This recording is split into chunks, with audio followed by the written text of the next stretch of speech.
Why did the prototype kill CatNap? After rerouting the counselor's office's backup power to the statue, Ollie gives the player the final battery required to power the gas production zone, and after being placed, red smoke fills the room while CatNap chases the player. The player then enters the safe room and is required to fend off CatNap for 5 minutes constantly as he toys with the player, and upon reaching 5 minutes, a green grab pack hand receiver overcharges and the player utilizes this to eliminate CatNap at the sacrifice of the green hand. While CatNap does not die from the player's actions, he's seen kneeling before the prototype's presence. And just when we thought that the prototype was going to help him, he ends up brutally killing CatNap and taking his body. Now, why does this happen? It's been said by Ollie that CatNap treats the prototype as a god. In CatNap's eyes, the prototype is a superhero and has saved this place. So CatNap treats him like a god,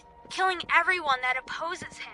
And we can even see him engaging in some type of prayer with an amalgamation of toys and parts in Playcare caravans, which is likely in devotion to the prototype. Not to mention the fact that the soul inside of CatNap, also known as Theodore Grambel, was an orphan inside of Playcare and was already influenced by the prototype, as he gained notoriety among the staff for his connection to an imaginary friend who seemed to encourage him to sabotage Playtime Co. In the Chapter 3 interactive ARG, Theodore's drawing depicted him in purple, sitting on his bed while a skeletal arm emerged from underneath. This drawing strongly suggested that Theodore's imaginary companion was Experiment 1006, or the prototype. So, if CatNap's devotion to the prototype dates all the way back to before he was even a toy, then why did he end up being killed by the person he devoted his life to? Well, that brings me to my first theory, which honestly makes the most sense. And I'm gonna say that this was because CatNap failed in killing us. Let's think about the ending of the game for a second. Let's say that we didn't end up damaging CatNap and he ended up killing us right then and there. Would it have made sense for the prototype to come down and kill him still? From the prototype's perspective, CatNap was given multiple chances to complete his objective, as in the beginning of the game, instead of just ripping us to shreds, he throws us down into a trash compactor, which we managed to escape from. While we're in Home Sweet Home, CatNap is seen stalking us from the shadows. Now, it's not clear whether or not CatNap popping up was due to the hallucination, but if it wasn't, he failed in killing us there as well. Even if CatNap wasn't there during the hallucination, we're still passed out on the floor in the real world,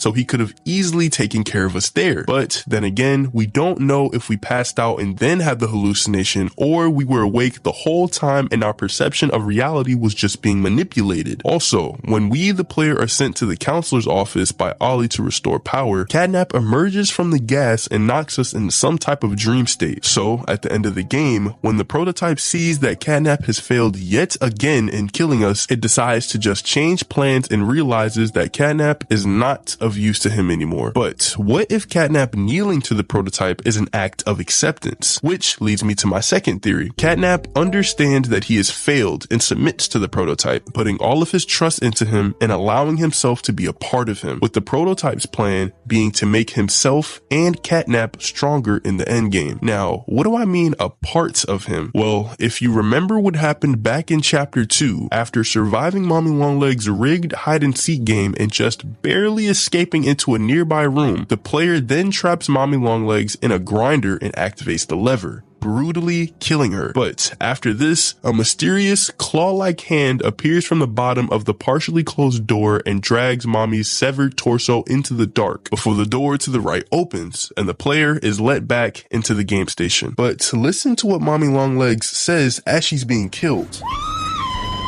I don't know.